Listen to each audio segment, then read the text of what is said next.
का समय याद रखो, डेली सुबह में 6 AM डेली सेट मारो। हिंदी में, हिंदी के बुक ले सब चैप्टर डाल रखा है, ग्रामर का सब चैप्टर डाल दिया, व्याकरण का अच्छे तरीके से सबका ऑब्जेक्टिव देख सकते हो। एक प्लेलिस्ट जाके देखो, प्लेलिस्ट ठीक है, डिस्क्रिप्शन में भी मिल जाएगा और प्लेलिस्ट में भी जाके देख सकते हो हिंदी वाला, ठीक है। तो उसमें सब चीज मिल जाएगा। बेस्ट ऑफ लक 95 फोड़ने वाला।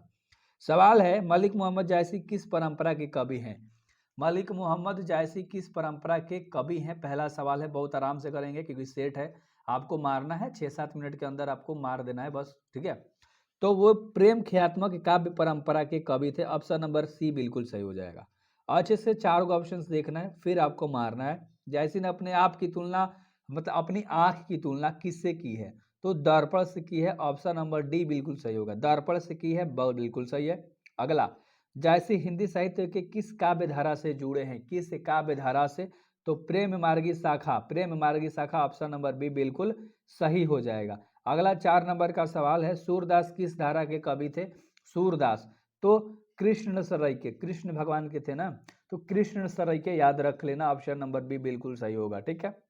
अगला सवाल है 5 नंबर का, प्रस्तुत प्रथम पद में कृष्ण को सूचना दी जाती है, किस चीज की सूचना दी जाती है मेरे भाई? तो पांचवा का ऑप्शन नंबर बी होगा, भोर होने के बारे में बताया जाता है। किसको? कृष्ण भगवान को, ठीक है। बहुत बढ़िया, पद चैप्टर है मेरे भाई, अच्छे से याद रख लेना। अगला, सूरदास हिंदी साहित्य के किस काल के कवि थे? किस काल के कवि थे? तो भक्ति काल के कवि थे, ऑप्शन नंबर बी बिल्कुल सही हो जाएगा, 6 का, ठीक है। अगला सवाल 7 नंबर का है, दूसरे पद में तुलसी ने अपना परिचय किस रूप में दिया है? किस रूप में दिया है? तो भिखारी के रूप में दिया है, ऑप्शन नंबर सी बिल्कुल सही हो जाएगा, ठीक है। अगला सवाल, तुलसीदास को किस चीज की भूख थी? किस चीज की भूख थी? तो देखो ध्यान से, ठीक है, किस चीज की भूख थी मेरे भाई? 8 का ऑप्शन नंबर तुम्हारा होगा बी, भक्ति की भूख थी, भक्ति, भक्ति की, ठीक है। अगला सवाल है 9 नंबर का, तुलसी के पठित पद में किस भाषा में है? भाषा बताना है, कौन से भाषा में है? तो भाषा कौन थी? अवधी भाषा। कौन सी? अवधी भाषा, ठीक है मेरे भाई। तो अवधी भाषा कहाँ दिख रहा है? डी नंबर का ऑप्शन सही है। रघुवीर साहब 20वीं सदी के उत्तरार्ध के एक प्रमुख एवं महत्वपूर्ण कवि तथा, यानी कवि के साथ साथ वह क्या थे? तो वह पत्रकार थे। ये सारा कराया हुआ ऑब्जेक्टिव है, मैंने ऑलरेडी करा रखा है भाई, फोड़ दोगे तुम। डिस्क्रिप्शन में व्हाट्सएप ग्रुप का लिंक है, ज्वाइन हो जाओ। रघुवीर साहब किस शब्द में एक कवि के रूप में शामिल हुए थे? तो 11 का ऑप्शन नंबर तुम्हारा कौन सा हो जाएगा मेरे भाई? डी, दूसरा सप्तक में, डी नंबर का ऑप्शन बिल्कुल सही हो जाएगा।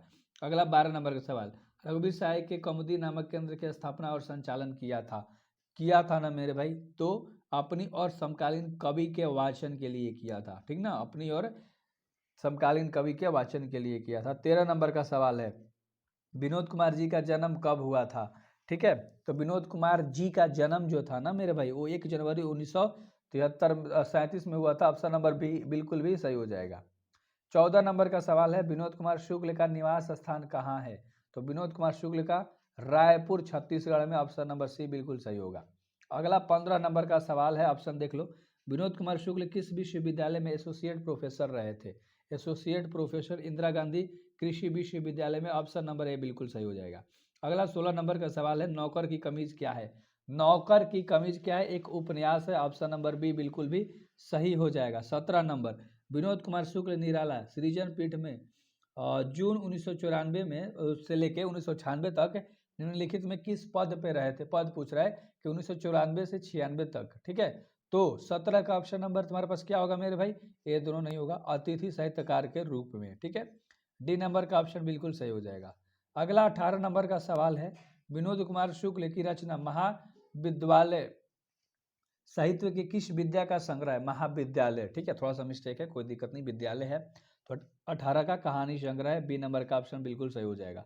अगला 19 नंबर का सवाल है, विस्मत शब्द का अर्थ क्या होता है? ग्रामर में हिल गए तो अचरज, क्या होता है? अचरज, ठीक है। वामता शब्द का मतलब बताना है आपको, ठीक है। वामता तो विपरीतता होता है, विपरीतता, विपरीतता, सॉरी विपरीतता, ऑप्शन नंबर डी बिल्कुल सही होगा। थोड़ा सा फास्ट हम लोग चल रहे हैं तो थोड़ा सा मिस्टेक हुआ, कोई दिक्कत नहीं। अकथ्य शब्द का मतलब बताना है, अकथ्य शब्द उसका मतलब होता है जिसे कहा ना जा सके, जिसे कहा ना जा सके।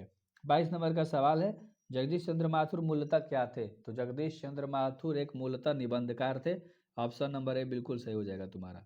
अगला 23 नंबर का सवाल है, माथुर जी किस राज्य के शिक्षा सचिव नियुक्त हुए थे? किस राज्य के?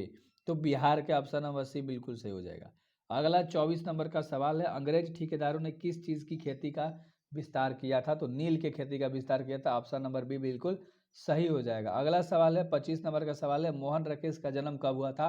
मोहन राकेश का जन्म हुआ था 8 जनवरी 1925 में, ऑप्शन नंबर ए बिल्कुल सही है। और अगला, कौन सी कृति राकेश की नहीं है? नहीं कह रहा है तो ऑप्शन देखो अच्छे तरीके से देख लिया, इतिहास और आलोचना, ठीक है, ऑप्शन नंबर सी बिल्कुल सही हो जाएगा। और एक और जो कि लास्ट क्वेश्चन है इसका देख लो, इसमें कौन सी कृति मोहन राकेश की है? तो मोहन राकेश की है जानवर और जानवर, ऑप्शन नंबर बी। ये सारा मैं पीडीएफ डिलीवर करूंगा, टेंशन मत लो, एग्जाम से पहले 10 दिन पहले सब डाल दूंगा, ठीक है। बस आपको सब्सक्राइब करके रखना है, इस वीडियो को शेयर करना है दोस्तों में, सेट मारना है डेली के 6 बजे मॉर्निंग में।